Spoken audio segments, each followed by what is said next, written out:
शिक्षित हुई, तो शिक्षित होके क्या करना चाहिए ये हमें नहीं पता है। लोगों को बस आजकल ये है कि नौकरी प्राप्त हो और शिक्षा के लोग आगे बढ़े, बच्चों को उज्जवल भविष्य प्राप्त हो।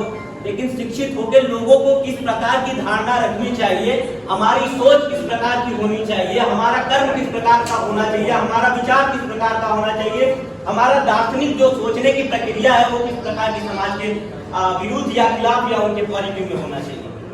तो यहाँ ब्राह्मण समाज को मैं एक छोटी सी बात लेके आया हूँ कि जब कोई शिक्षित व्यक्ति गलत काम करने को उतारू हो जाता है तो वो अक्षर का उल्टा यदि आप सभी करेंगे तो होता है रक्षका, साक्षर का उल्टा होता है रक्षका। यदि कोई पढ़ा लिखा व्यक्ति किसी काम को गलत करने लगता है, गलत तरीके से करने लगता है, तो उसकी जो गलत करने की क्षमता होती है, गलत करने की प्रक्रिया होती है, अनपढ़ व्यक्ति से ज्यादा हो जाती है। तो अगर हम लोग पढ़े लिखे एक छोटी सी जो कहते हैं टिप्पणी, छोटी सी बातों को अगर दो के बीच एक ऐसी बात जो कि बुरी लग जाए, तो पढ़े लिखे व्यक्ति अगर उस बात को कहेगा तो अर्थ का जो है अनर्थ बन जाता है। छोटी सी बातों को बड़ी बात है। अगर कोई अनपढ़ व्यक्ति उस बात को कह रहा है तो लोग हल्के में लेकर उसको हटा देते हैं कि हाँ ठीक है कोई बात नहीं, ये पढ़ा लिखा नहीं है तो बोलता रहता है इसका काम है। लेकिन जब कोई पढ़ा लिखा व्यक्ति इस बातों को रखता है या फिर किसी बातों को रखता है तो सबसे पहले उसकी बातों को हमें सुनना चाहिए, परखना चाहिए, जांचना चाहिए, समझना चाहिए, तब उसके बाद उसके ऊपर जो है क्या प्रतिक्रिया होनी चाहिए, सब सारी चीजों को देखना चाहिए। और हमारा ब्राह्मण समाज, हमारा ब्राह्मण क्या है, ब्राह्मण क्यों आया है, ब्राह्मण की प्रतिक्रिया क्या है, ब्राह्मण को क्या कर्म करना चाहिए, ब्राह्मण कौन है। आप सभी से मैं प्रश्न, हालांकि छोटा हूँ लेकिन मैं सुनता रहता हूँ, जब रिपोर्टिंग करता रहता हूँ, लोगों के बीच जाता हूँ तो बहुत सारी बातें ऐसे सुनता हूँ कि अरे ब्राह्मणों ने ये किया, ब्राह्मणों ने तोड़ने का काम किया। ब्राह्मणों ने तोड़ने का नहीं, जोड़ने का काम किया है। ब्राह्मण एक हमारा भारत देश ही एक ऐसा है जहाँ की माँ के नाम से संबोधित किया जाता है। हमारी भारत माता को सिर्फ माँ के नाम से संबोधित किया जाता है। आप कभी बता दीजिए अमेरिका माता के नाम से किसी को संबोधित किया गया हो। माँ के गर्भ से ही बेटे का जन्म होता है, माँ के गर्भ से ही पुत्र का जन्म होता है, ना कि किसी और अनेक आप देवी देवताओं के नाम भी अगर सुनेंगे तो हमारे भारत में उनको माता के नाम से संबोधित किया जाता है। हमारे मातृत्व की कल्पना की जाती है तो हमारे भारत देश में ही की जाती है। यहाँ तक कि हमारे गंगा माता, हमारे भारत में जो है नदियों को भी माँ के नाम से संबोधित किया जाता है, गंगा माता। हमारे भारत में गायों को, पशुओं को भी माँ के नाम से संबोधित किया जाता है, गौ माता। हमारे यहाँ पेड़ पौधों को भी माँ के नाम से संबोधित किया जाता है, तुलसी माता। तो जब हम मातृत्व की कल्पना हम सारी चीजों में देखते हैं तो यहाँ फिर हमारे देश को भारत कहा जाता है, क्यों महान कहा जाता है, किसी ने सोचा है, समझा है, जानना है, प्रयास करने की कोशिश की है, नहीं करना कुछ। हमारा भारत महान इसलिए कहा गया है क्योंकि भा का मतलब होता है प्रकाश, रथ का मतलब जुड़ा हुआ, लगा हुआ, संलिग्न। जहाँ का बच्चा प्रकाश की खोज में लगा हुआ है वो है हमारा भारत। हमारा भारत भूमि महान। ब्राह्मणों को ये कहना चाहूंगा कि लोग कह रहे हैं कि अभी युवा हो और पढ़ने पे ध्यान दो, नेतागिरी के चक्कर में ना जाओ। हम तो ये कहते हैं बिल्कुल शिक्षा की बहुत जरूरत है और आजकल ब्राह्मणों के लिए बहुत ही आवश्यक हो गया है। आवश्यकता इतनी ज्यादा बढ़ चुकी है कि लोगों के बीच जितनी भी बातें बताई जाए या जितने भी समाज प्रस्तुत कराया जाए उनके बीच कम पड़ जा रहा है। उनको ये कहा जाता है कि शिक्षित होना बहुत जरूरी है लेकिन सामाजिक होना भी बहुत जरूरी है।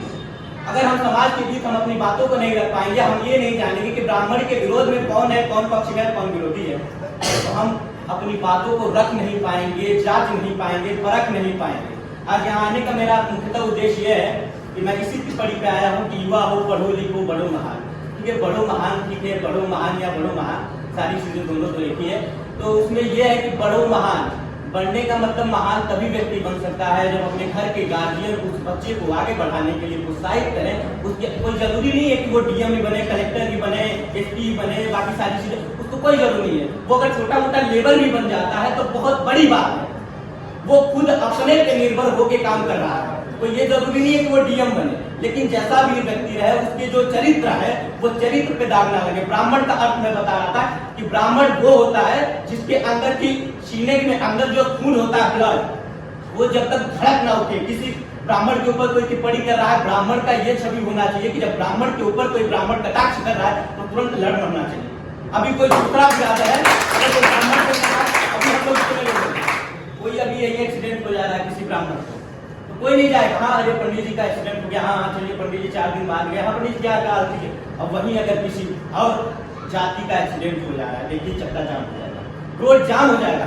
हम लोग रोज रोड पे ही जाके पत्रकारिता करने का कार्य करते हैं और रोज देखते हैं कि ब्राह्मणों, हम लोग कान में रोज सुनते हैं, लेकिन वो जो अंदर की क्षमता होती है, जो अंदर का खून जो कहा जाता है कि जिस ब्राह्मण की भुजा न फटकी खून न खौला सीने का, वो लाल नहीं है परशुराम का, वो लाल है किसी कमीने का। ब्राह्मणों वाली जो होता है, ब्राह्मणों का खून है, वो खून को उबाल मारिए और उबाल गलत चीज के लिए नहीं, सही चीजों के लिए करिए। अगर आपके खिलाफ कोई गलत कह रहा है तो उस चीज को कटाक्ष करिए और कहिए, आप साबित करके दिखाइए। क्या तुलसी बाबा ने आज जो लिख के उस समय का चले गए, आज उस पर टिप्पणी की जा रही, उस पर कटाक्ष किए जा रहे हैं। आपके पास कोई सबूत है तो दिखाइए, मैं मानने के लिए तैयार हूँ।